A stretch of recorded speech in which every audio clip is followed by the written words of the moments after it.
آخری عشرے میں نبی اکرم صلی اللہ علیہ وسلم کا خاص معمول تھا کہ آپ ہر سال اخیر عشرے میں اعتکاف کیا کرتے تھے.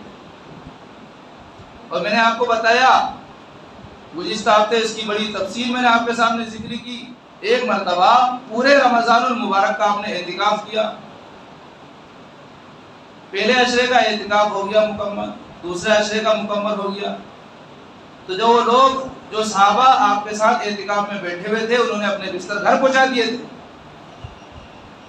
نبی کو جب خبر ہوئی تو آپ نے اپنے خیمے سے اپنا چہرہ مبارک باہر نکالا اور فرمایا کہ وہ لوگ جو میرے ساتھ اعتکاف میں بیٹھے ہوئے تھے وہ اپنے بستر واپس منگوا لیں، اس لیے کہ میں نے پہلے عشرے میں اعتکاف کیا اس لیے کہ مجھے شب قدر کی عبادت مل جائے، دوسرے عشرے میں اعتکاف کیا کہ مجھے شب قدر کی عبادت مل جائے.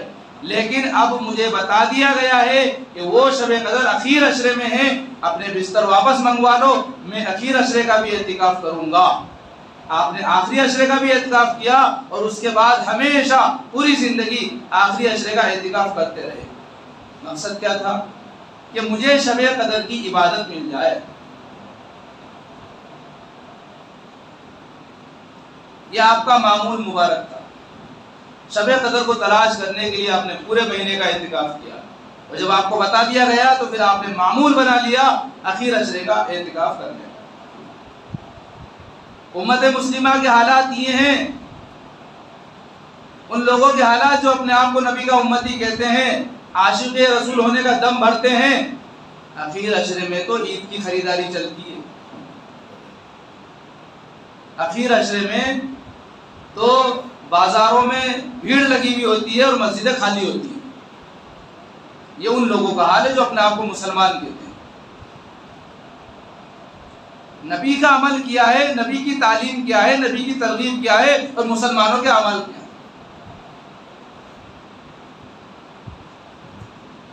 جو روزے ہم نے رکھے ہیں ان کا بھی ہم نے حق ادا نہیں کیا.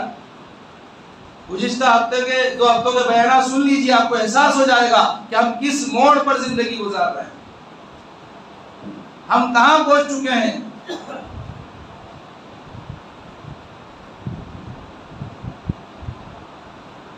اسی لیے اللہ تعالیٰ نے اس امت پر فضل فرمایا کہ شب قدر جو تعیین کے ساتھ بتائی گئی تھی کہ اسی دن شب قدر ہے، اس کو بھلا دیا گیا. بڑی حکمتیں علماء کرام نے اور محدثین نے بیان کی ہیں. تو اخیر عشرہ آنے والا ہے، اعتکاف کے لیے تیار ہو جائیں. پچھلے ہفتے بھی میں نے وضاحت کر دی تھی، اعتکاف کے لیے تیار ہو جائیں اور خود اپنی ذات سے تیار ہوں. اعتکاف میں بالکل یکسو ہو کر، بالکل الگ تھلگ لگ جائیں اللہ کو منانے میں. نبی اکرم صلی اللہ علیہ وسلم نبوت ملنے سے پہلے غار حرا جایا کرتے تھے اور یہ آپ کے پورے خاندان کا معمول تھا. آپ سے پہلے آپ کے دادا جایا کرتے تھے، کچھ دنوں کا توشہ لے جاتے تھے اور غار حرا میں مسلسل عبادتیں ریاضتیں کیا کرتے تھے، گویا کہ اعتکاف میں بیٹھ جایا کرتے تھے. اللہ تعالیٰ کو یہ اعتکاف والی ادا اتنی پسند آئی کہ آپ نے اس اعتکاف کو عبادت قرار دے دیا کہ اخیر عشرے میں اعتکاف کے لیے اپنے آپ کو مخصوص کر لو اور دنیا سے منہ موڑ کر اللہ کی طرف رخ کر لو. اللہ کے در کے بھکاری بن جاؤ کہ اللہ زندگی تو گناہوں میں کھپائی ہے، تجھے ناراض کیا ہے، اب میں تیری چوکھٹ پر آ گیا ہوں اور اس طرح آیا ہوں کہ اب میں جب تک تو معاف نہیں کر دے گا تیری چوکھٹ سے واپس نہیں جاؤں. اس طرح رو، اس طرح گڑ گڑاؤ اللہ کے سامنے کہ اللہ کو رحم آ جائے اور آپ کو ہمیشہ کے لیے اللہ اپنا بنا دے. جو انسان اعتکاف کرتے ہیں وہ بڑے مبارک لوگ ہیں، لیکن اعتکاف کے مسائل بھی سیکھنے بیٹھنے سے پہلے یا بیٹھنے کے بعد امام صاحب سے پوچھ لیں. سب سے بڑا مسئلہ یہ ہے کہ اعتکاف کی حالت میں باہر نہ جائیں. بیت الخلا جا سکتے ہیں، پیشاب کرنے جا سکتے ہیں، وضو کرنے اگر وضو ٹوٹ گیا ہے تو جا سکتے ہیں، وضو ہونے کی حالت میں ڈبل سے وضو کرنے بھی باہر نہیں جا سکتے.